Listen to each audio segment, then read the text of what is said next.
Bonjour et bienvenue dans cette nouvelle vidéo de mon défi devenir votre entraîneur pendant un an. Je suis très heureux de vous retrouver cette semaine. Et cette semaine, j'ai choisi de vous parler du leader, ou comment devenir un leader. Et derrière cette question, vous sentirez peut-être dans le ton de ma voix ce côté presque mythe, le mythe du leader, comme il existe le mythe de l'entrepreneur. Et ben, je voudrais briser ce mythe avec vous aujourd'hui. Voilà. Je vais vous partager mon regard sur ce qu'est un leader au travers 5 caractéristiques. Mais avant cela, avant de vous les développer, ben, je voudrais vous poser quelques questions. Vous en avez pris maintenant l'habitude, mettre cette vidéo sur pause et de répondre aux questions suivantes. Qu'est-ce qu'un leader pour vous? Voilà. Et qu'est-ce qu'il représente dans votre inconscient? Est-ce qu'il a une connotation positive? Est-ce qu'il a une connotation négative? Est-ce qu'il a une connotation héroïque, chevaleresque? Ou au contraire, est-ce que c'est quelque chose qui est absolument indescriptible? Voilà, je vous propose de mettre cette vidéo sur pause et on se retrouve dans quelques instants. Voilà, alors je suis persuadé que si on mettait bout à bout l'ensemble de vos réflexions et de vos commentaires sous cet article, on aurait des choses extrêmement différentes. Certains parleraient de compétences, d'autres de valeurs, d'autres de dons, peut-être même il apparaîtrait des choses de l'ordre de l'inné. Voilà.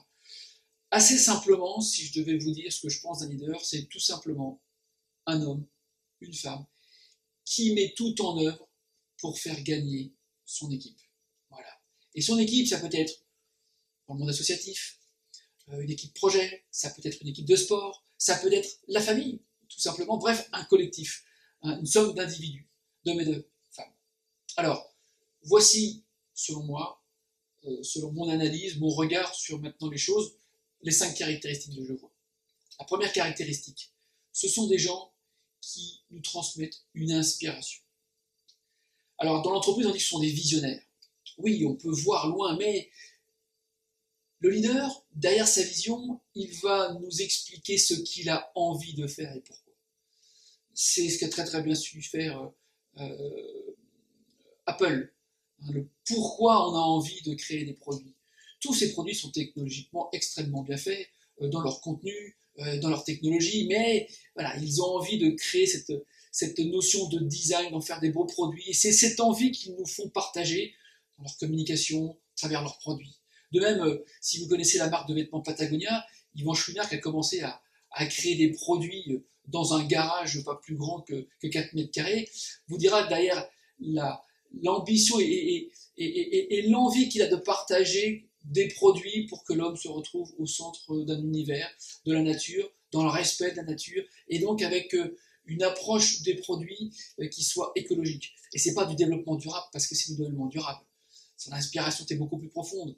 Depuis très très très très longtemps, il partageait cette envie de faire de cette marque quelque chose qui fédère les hommes et les femmes. Donc il y a une sorte d'inspiration profonde. Les gens nous transmettent le pourquoi, en 2 mots, ils ont envie de faire les choses. La deuxième caractéristique, il y a une notion de sécurité. Le leader, il sécurise un collectif. Il met les gens en sécurité par rapport à un danger extérieur. Alors, il y a quelques millions d'années, le danger, c'était les bêtes féroces. Au Moyen-Âge, c'était les invasions par des barbares. Et donc, le leader, face à ce danger, était capable de collectivement mobiliser les gens autour de ce danger et de faire en sorte de faire confiance et d'instaurer un travail collaboratif. Par exemple, chacun des membres de la tribu prenait tour à tour la garde la nuit pour protéger le feu, pour protéger le campement, pour protéger les enfants. Il fallait bien faire confiance à celui qui tenait la garde et en même temps, celui qui tenait la garde complètement investi de l'énorme responsabilité qui pesait sur ses épaules. Voilà. Donc, deuxième caractéristique, ce sont des gens qui sont capables de nous sécuriser. La troisième caractéristique sont des gens qui ont un profond sens de la décision et de ce qu'est assumer une décision. Et pour éviter de décider seul, sont des gens qui aiment bien partager la prise de décision parce qu'ils savent ô combien il ne faut pas se tromper. Voilà. Donc, ils décident, ils assument. Un général de l'armée auquel j'assistais à une de ces conférences disait « Et moi, quand je parle à mes officiers, j'essaie de savoir si derrière la décision qu'ils disent, qu'ils prononcent, est-ce que c'est bien leur décision, leur fond intérieur, ou la décision qu'ils ont envie que j'entende. » Bref, le leader, il cherche absolument à prendre la meilleure des décisions possibles. Il assume. Et bien souvent, ces décideurs sont des gens qui ont une grande capacité à bien s'entourer. Voilà, troisième caractéristique, donc décider. La quatrième caractéristique, ce sont des gens qui ont le sens de faire passer les autres avant leurs propres intérêts. Je m'explique. On passe après les autres. C'est-à-dire que quand il faut y aller, quand on est en danger, quand il faut se bouger, le leader, il passe devant. Et dans ces moments cruciaux où on est prêt à le suivre, c'est parce qu'on a une absolue confiance en le leader qu'on est prêt à y aller. Alors surtout quand, et j'aime encore prendre un exemple de l'armée, des gens vont au feu, et au moment où on doit aller au feu, même si ce sont pour des raisons d'État ou d'intérêts mondiaux, ce sens au quotidien, on l'oublie un petit peu. La seule chose qu'on va entendre, ce sont les balles qui sifflent. Et à ce moment-là, suivre son leader, il faut être absolument certain qu'on a confiance en cette personne, parce que cette personne elle ne se protégera pas. Elle aura d'abord le souci des autres et de l'unité. Voilà. Donc, quatrième caractéristique. Ce sont des gens qui font passer les autres avant. Pas question de se prendre une augmentation de salaire, puis après de décider de geler les salaires des autres. Pas question de s'enrichir d'abord, puis après de licencier. Non, non. Le leader, il a conscience qu'il est au même niveau que tout le monde, et il passe après les autres. Voilà. La cinquième caractéristique, c'est qu'il participe à l'action. De plus en plus, le manager moderne participe à l'action. Ça ne veut pas dire qu'il fait trop d'opérationnel, mais il est proche de l'action. Il est proche de ce qui se passe. Et en plus de participer à l'action, il a ce discernement, cette hauteur de vue, les coachs diraient la position méta, pour savoir ce qui se passe au moment où les choses arrivent, et de prendre de la hauteur, être capable de réguler et de prendre les décisions en situation. Voilà. Donc en synthèse, 5 caractéristiques. Ce sont des gens qui inspirent, qui sécurisent, qui ont le souci de décider justement, qui ont le souci de faire passer les intérêts des autres avant leurs propres intérêts, et enfin ils participent à l'action. En synthèse, j'ai envie de vous dire, leader, c'est pas un grade. Leader, c'est pas une fonction. Leader, c'est pas être le plus beau, être le meilleur. Leader, c'est un choix. C'est un choix intérieur personnel que de porter au travers ces 5 caractéristiques ses propres convictions. Alors parfois c'est pas facile, parce que parfois on a peur, on ne sait pas ce qu'il faut faire, mais c'est d'abord et avant tout une démarche intellectuelle de s'investir de ce choix.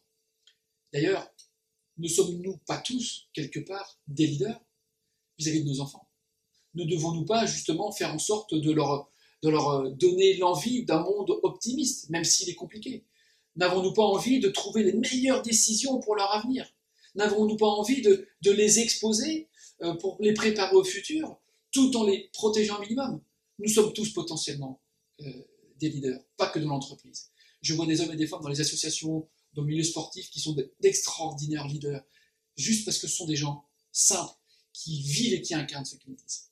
Alors, la différence entre un leader et un manager, le manager, il va souvent être dans l'action, effectivement, mais il va souvent être orienté résultat, orienté solution, et il va tendance à diriger, à contrôler, quand le manager, lui, va plutôt essayer de coordonner, d'arbitrer.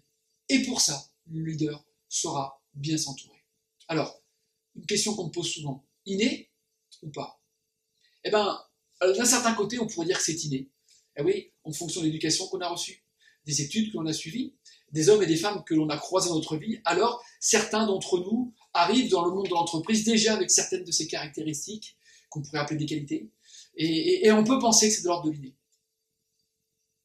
Pourtant, il est scientifiquement prouvé que notre cerveau, il se câble en permanence. C'est une machine à s'adapter, à être agile et évoluer. Et si j'ai pas eu la chance d'être formé, d'être sorti d'une famille de leaders, mais que je suis confronté à des leaders, si je suis imprégné de leur culture, et si du coup cette inspiration, ils me la transmettent, alors il y a une chance que je puisse moi-même, si j'en fais le choix, devenir, ou en tout cas incarner ce rôle de leader. Voilà.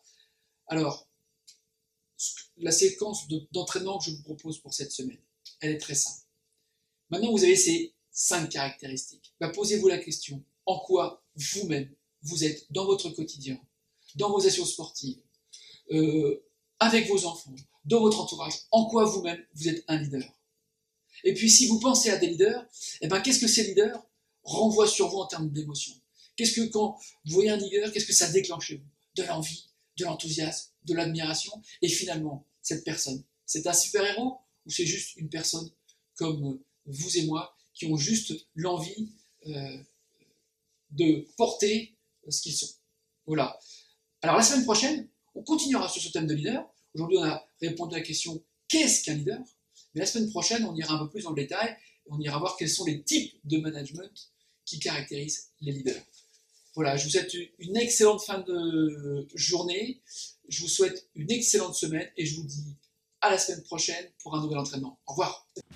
Alors abonne-toi tout de suite à ma chaîne si ce n'est pas encore le cas en activant la petite cloche. Si tu préfères me rejoindre par email pour suivre la formation gratuite en 10 modules Comment devenir un manager performant, il te suffit de cliquer là juste en dessous dans le lien descriptif. En attendant, moi je te souhaite un bon entraînement. À très bientôt. Bye bye.